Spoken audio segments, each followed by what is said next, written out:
Enfin, je les ai toutes. Ce moment est arrivé. Ce moment que j'attends depuis si longtemps. J'ai toutes les Bugatti. Ça me fait vraiment plaisir de partager ça aujourd'hui avec vous, les amis. Parce que ce moment, ça fait un sacré bout de temps que je l'attends. Et on pourra aujourd'hui tester les différentes Bugatti qu'il y a dans Forza Horizon 4. Il y en a 4. La Bugatti Chiron, la Bugatti Veyron, la Bugatti EB110 et la dernière que vous verrez en fin de vidéo, un petit bijou de circuit.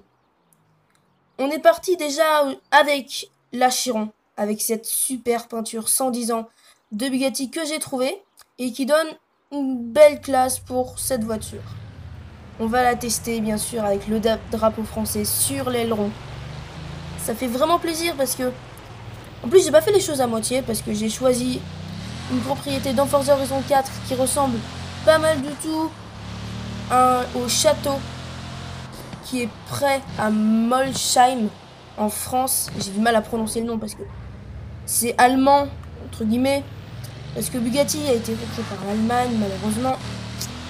Mais Bugatti est français au départ et je suis d'accord que Bugatti est français et Bugatti restera français dans mon cœur. Donc on est parti avec cette magnifique Bugatti Chiron. Regardez un peu l'aileron à l'arrière. J'ai fait quelques modifications mais pas énormément. Il n'y avait pas grand chose au niveau de la vitesse, donc elle est à peu près comme au départ, elle est montée juste de 10 km/h, ce qui est pas mal mais pas incroyable. La vue intérieure de cette voiture est vraiment magnifique. Et l'extérieur aussi, regardez ça avec cette peinture. Oh là. On va faire une petite pointe de vitesse avec la Bugatti.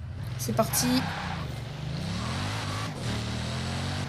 En temps normal, elle peut monter jusqu'à 420 km/h. On peut voir si on arrive à la faire monter à plus de 420 km/h. Je l'ai un peu amélioré.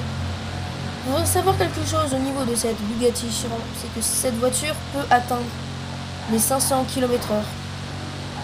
Bugatti l'a dit lui-même que cette Bugatti-là pouvait atteindre largement les 500 km/h. Malheureusement, il n'avait pas de pneus assez puissants pour atteindre cette vitesse. Et regardez les amis, on est déjà à 430 km/h. 431 c'est vitesse max, on va s'arrêter ici.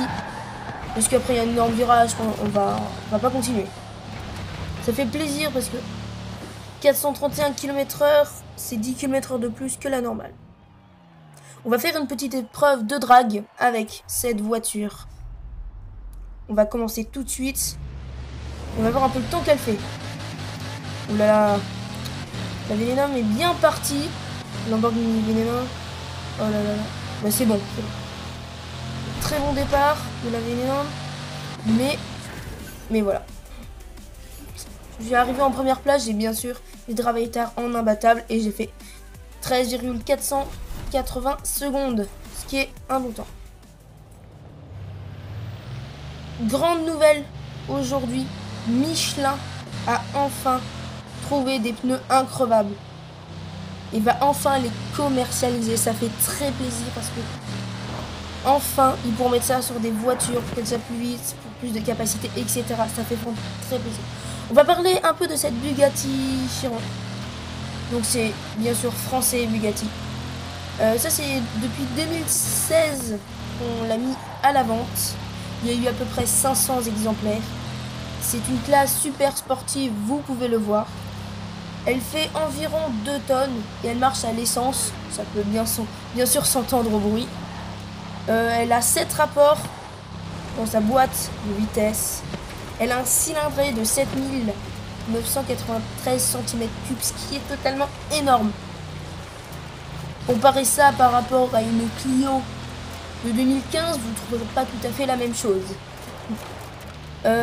Sa vitesse maximale est de 420 km/h, mais nous avons vu grâce à mon amélioration qu'on a pu la faire monter à plus de 420 km/h.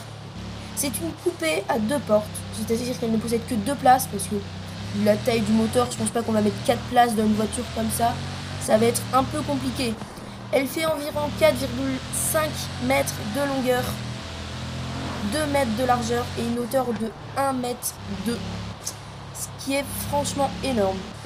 Elle a un volume de coffre, donc son coffre est bien sûr situé à l'avant pour laisser le moteur à l'arrière. Et son coffre est de 44 décimètres cubes. qui est un coffre plutôt petit. On n'est pas sur un coffre énorme. Elle est magnifique cette voiture. C'est une de mes préférées. Dans Forza Horizon 4, c'est celle que j'ai achetée d'ailleurs en première. Cette magnifique voiture. Elle a 1500 chevaux, ce qui est énorme. Donc à peu près 1100 kilowatts. Ce qui est relativement énorme sur une voiture comme ça. Oula. On part dans le décor un peu. Ça va. On va passer sur une autre voiture. La Bugatti Veyron. Elle est vraiment magnifique. Ah, elle ressemble pas mal du tout à la Bugatti Chiron. Mais avec un style un peu moins lourd, on dirait. Bon, on va la tester tout de suite. Mais ça se voit qu'elle n'est pas tout à fait pareille. Je l'ai mise en noir parce que au départ, elle avait une couleur de peinture de noir et orange totalement dégueulasse. Je pense qu'il n'y a vraiment personne qui la garde comme ça. Je vois pas comment on pourrait faire pour la garder comme ça. Elle est vraiment très jolie avec les reflets et tout. Dans Forza Horizon 4, c'est vraiment très bien fait. On roule tranquillement dans la ville. Non, elle en jette, franchement, cette voiture. C'est pas celle que j'aurais prise en première, mais elle a quand même du charme. Il y a un truc que je déteste par contre sur cette voiture, comme vous le voyez. Son aileron. Oh là là, mais quelle horreur. Quelle horreur. Bon, après, Bugatti, c'est pas vraiment des voitures qui sont faites pour tourner. C'est plutôt des voitures qui sont faites pour aller vite sur une longue distance. Parce que vous avez vu, je suis allée assez vite et quand j'ai tourné, bah, c'est totalement parti en couille, on va pas se mentir. Elles ont des roues assez larges, donc elles partent facilement en drift. On peut toujours améliorer ça. Ratez-nous. On va tester un peu la vitesse maximale sur cette voiture. C'est parti. On va voir si elle arrive à faire plus que la Chiron. Allez, oh là là. Une catastrophe sur cette voiture. Mais déjà, oui, elle monte plus rapidement que sa dernière. On est déjà presque à 400 km/h. On a dépassé les 400. On va dépasser les 431. Ouais, largement. On les a largement dépassés. 400. Ouais, quoique. Quoique 433. Ça tient la route. C'est pas mal du tout. 433 km/h, c'est bien. On va partir pour une course de drague avec cette voiture. Donc je pense qu'elle va littéralement toutes les éclater. C'est parti, on a une McLaren Senna et une Porsche 918 Spider à côté. C'est parti. On est deuxième. What? C'est quoi cette voiture? What? Qu'est-ce que c'est que ce... C'est quoi ce démon? Mais hein? Je n'ai jamais vu cette voiture, qu'est-ce que c'est? Une Rimac, c'est tout. C'est tout, hein. C'est tout, hein. Désolé. Je connaissais pas cette voiture. Ah oui, c'est la voiture qui va arriver pour la prochaine saison. Je l'attends, oui, c'est vrai. Je me souviens de cette voiture. Oui, une voiture électrique. Oui, c'est ça. Cette voiture, alors, waouh. J'en attends beaucoup d'elle. On va continuer un peu avec celle-ci. Je vais vous expliquer un peu ses caractéristiques. J'ai déjà expliqué son énorme défaut. C'est l'aileron qui est vraiment dégueulasse sur cette voiture. Français aussi. Elle a été construite entre 2005 et 2015. Pendant assez longtemps, c'est une production. Elle a été 450 exemplaires, 50 de moins que la Chiron. Pareil, hein, son usine d'assemblage est à Molsheim, qui est en France. C'est... Je sais plus vraiment où c'est, mais je crois que c'est en Savoie. Oui, c'est ça, c'est en Savoie. Elle marche à l'essence. Elle a un cylindrée de 7993 cm3. Comme sa dernière, comme la Bugatti Chiron. Sauf que la Bugatti... Je sais pas. Et c'est bien caché, en fait. C'est vraiment bien caché. Elle a 1200 chevaux. et un couple maximal de 1250, ce qui est vraiment pas mal. Elle a 7 rapports comme la Chiron. C'est comme la Chiron, une coupée de 2 portes parce que pour laisser la place au moteur, il faut beaucoup de place. Longueur de 4 mètres à peu près. Une largeur de 2 mètres. Une hauteur de 1,2 comme sa dernière. Elle a un coffre de 70 cm3. On est parti pour la voiture. Celle-ci, on va la regarder sous cet angle-là parce que c'est quand même une voiture qui a énormément fait relever Bugatti. La Bugatti EB110 est une voiture que personne n'attendait vraiment en soi. Bugatti n'avait pas vraiment... Et dès qu'ils ont sorti cette voiture, tout le monde s'est précipité à l'usine pour la voir, pour la regarder. C'était vraiment la débandade, comme on pourrait dire. C'est une voiture très très très très belle, très très très caractéristique de Bugatti, parce qu'elle a marqué l'histoire. Et encore aujourd'hui, parce que elle a une belle forme, regardez. Je l'ai prise en bleu, comme sa couleur de départ. Parce que ça y ressemble. Voilà. Joli moteur à l'arrière. Le voir. C'est bien qu'ils mettent une vitre à l'arrière qu'on puisse voir. Voilà. Tout le peuple français s'est dirigé en Savoie pour voir cette voiture. Je crois que j'ai peut-être mis une bêtise. C'est peut-être en Alsace. Je sais plus si c'est en Savoie ou en Alsace. En tout cas, c'est pas grave. Ça reste les mêmes Bugatti. Voilà. On va prendre la route avec cette Bugatti. Regardez là. Elle est aussi française. Parce que ça n'a pas changé. À part quand ils ont malheureusement arrêté que ça a été construit. Que c'est l'Allemagne qui a repris. Mais l'usine est toujours française. Molsheim reste en France et restera toujours en France. Et les Allemands n'ont pas intérêt à nous voler l'usine ou à détruire cette usine, entre guillemets, parce qu'ils ne vont pas la détruire. Ils vont pas faire une usine, eux, là-bas, en Allemagne, parce que ça serait vraiment un sacrilège pour Bugatti, quoi. Vraiment, ça serait horrible. Elle a été produite entre 1991 et 1995. Une année de production assez courte en soi. Mais tenable, parce que après, ça a mis pas mal de temps à que la Veyron arrive vraiment. On va partir pour du drag. Encore cette fois-ci. Cette fois-ci, on va pas les comparer aux autres. Parce qu'on va faire ça sur une nouvelle piste. Parce qu'elle a vraiment un démarrage de fou, cette voiture. J'ai déjà pu la tester, évidemment. Un démarrage de fou. Vous allez voir. Donc, je sais pas en combien de temps on a fait le 0 à 100 et le 0 à 200, mais c'était rapide en tout cas. Voilà, on a terminé la course. Incroyable. 8 secondes. 764. Pas comparable aux autres parce que la piste n'est pas la même. Maintenant, on va partir pour une petite vitesse de pointe sur l'autoroute. C'est parti.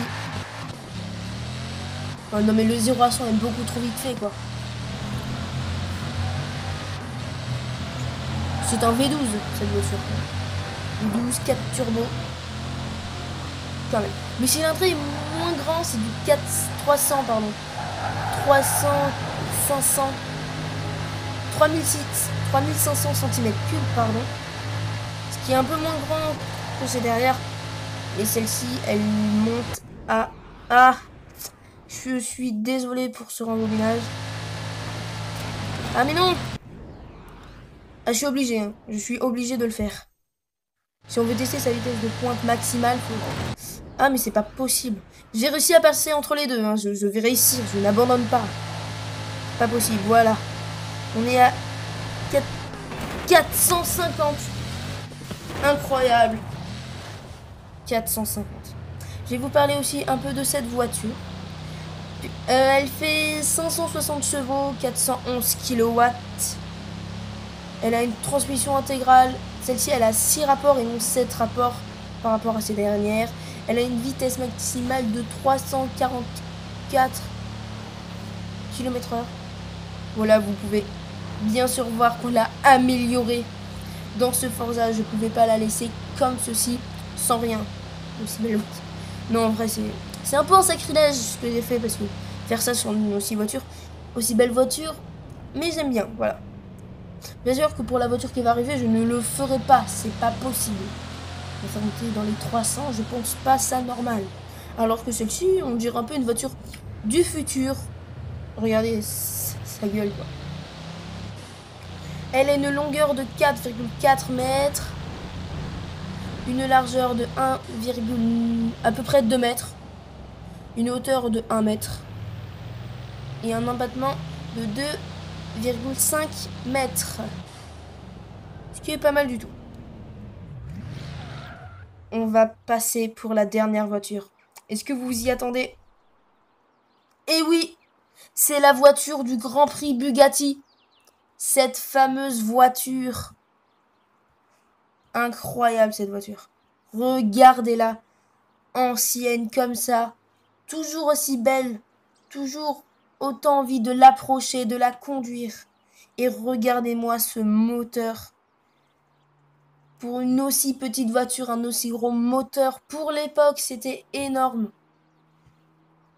Personne ne s'y attendait non plus à cette voiture. Ils l'ont sortie comme ça pour le Grand Prix. Et ils ont défoncé, mais tout le reste. Alors là, ils n'avaient aucune chance. Vous avez pu le remarquer ou pas. Les passionnés de voitures, oui ou non. C'est une Type 35C. Bien sûr aussi française. Vous pouvez voir aussi le petit miroir faisant office de rétroviseur pour cette voiture. C'est vraiment rigolo parce qu'ils n'ont pas mis énormément de choses pour l'esthétique, mais plutôt pour la vitesse, etc. Regardez ça. Il y avait 2 places dans cette voiture, comme vous pouvez le voir, mais entre guillemets, le copilote pouvait lui aussi voir les vitesses, etc. Alors, ça, je sais pas pourquoi ils l'ont fait. Peut-être parce qu'il y avait des copilotes ou pas, parce que ils ont quand même pas de copilote pour les grands prix comme ça. Donc voilà. Cette voiture, c'est une voiture qui a été construite entre 1924 et 1931. Une voiture très très vieille. Comme vous pouvez le voir, je ne l'ai absolument pas améliorée. Je ne vois pas l'utilité d'améliorer une aussi belle voiture. Ça serait vraiment un carnage de l'améliorer, de le faire monter à 300. Je ne vois pas l'utilité, c'est inutile. Il faut la garder comme elle est venue à nous, comme ils l'ont construite, comme ceci. On va pas non plus tester sa vitesse de pointe parce que elle n'a pas une vitesse de pointe incroyable, mais à l'époque, ça changeait tout une vitesse de pointe comme ça. Je vous le dis. Sa production a été de 38 exemplaires, ce qui n'est rien. Ce qui n'est clairement rien. Et pour une voiture aussi belle, pour l'époque, c'était beaucoup. On va partir aussi pour du drag avec cette voiture parce que au départ, c'était quand même une voiture faite pour la course. Son démarrage n'était pas très bon. Ça, c'est sûr. Mais ce qui étonnait les autres pilotes, c'est que sa vitesse de pointe, en fait, tout simplement. Et ça défonçait les autres pilotes. Elle était toujours en retard au niveau du démarrage. Ça, c'était sûr. Mais quand il arrivait derrière eux, il n'avait aucune chance que les autres le rattrapent parce qu'il les devançait à une vitesse incroyable. Elle marchait aussi à l'essence. C'était un 8 cylindres en ligne. Comme je vous ai montré tout à l'heure. En ligne, c'est-à-dire c'est la forme à peu près. Le moteur est à l'avant. Elle fait à peu près de 60 à 140 chevaux, ce qui était pour l'époque énorme. C'est révolutionnaire. C'était une voiture du futur. Vraiment. Elle fait environ 750 kg à vide. Ce qui est plutôt lourd parce que à l'époque c'était des matériaux en fer, ils n'avaient pas des matériaux en plastique qui rendaient la voiture du coup plus légère. Mais on peut voir sur cette voiture les roues, c'est des galettes quoi. Et elle tournait bien, elle tournait vraiment très bien. Mais les roues, des roues comme ça. Vraiment, on a envie de la tenir par en dessous parce qu'on croit qu'elle va lâcher. Vous voyez? Parce que la carrosserie à l'époque c'était du biplace, une carrosserie très lourde. Voilà. Il y avait des suspensions assez rigides, mais des ressorts plutôt mous. Donc ça faisait un peu un truc what the fuck.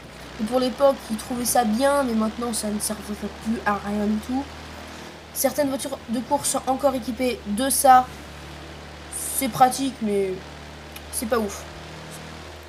Elle a une longueur de 3 mètres, une largeur de 1 mètre et un abattement de 2 mètres.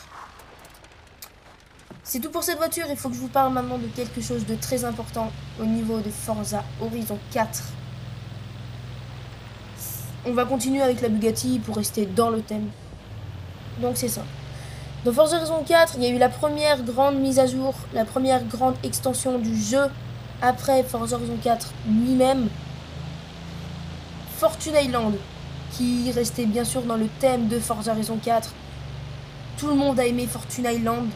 73% des joueurs ont aimé Fortune Island pour ses trésors, ses éclairs, ses montagnes, ses terrains vertigineux.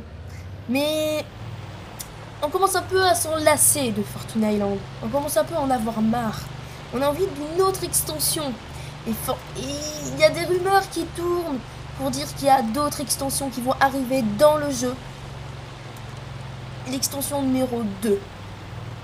Donc, on ne sait pas trop ce que ça va donner. Il y a eu plusieurs rumeurs, comme je vous l'ai dit.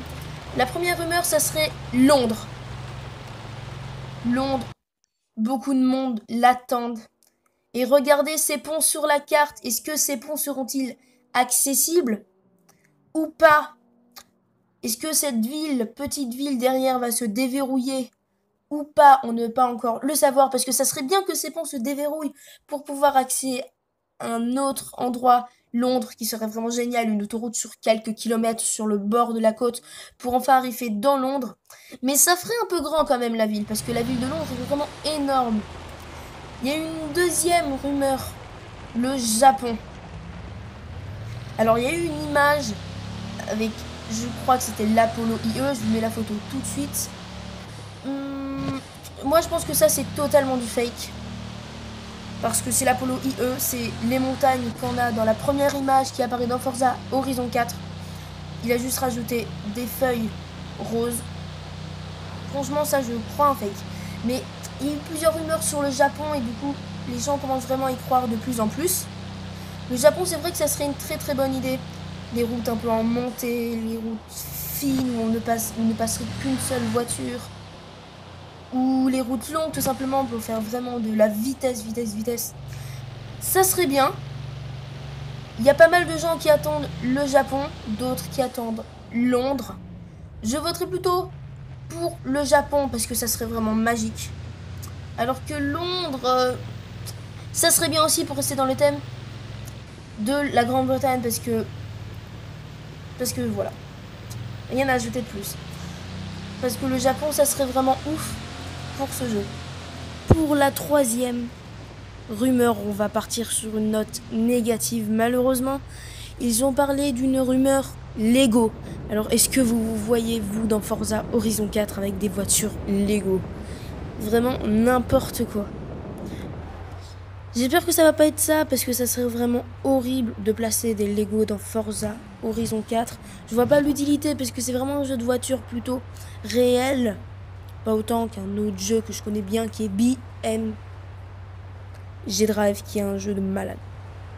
Bon, je fais pas du placement de produit pour ce jeu, pas du tout. Donc continuons sur la rumeur Lego. J'espère que ça va pas être ça, ça serait vraiment horrible. Des graphismes Lego, des destructions Lego. Il y a un autre jeu qui est exactement, qui fait tout Lego, ça s'appelle Brick Rigs. Vous pouvez construire des voitures, des fusées, des voitures volantes, n'importe quoi en Lego. Et ça reste en Lego. Et pour Forza Horizon 4, Lego, c'est pas génial. En tout cas, merci beaucoup d'avoir regardé cette vidéo jusqu'au bout, ça me fait plaisir. Je vous dis à la prochaine pour une nouvelle vidéo. Bye bye.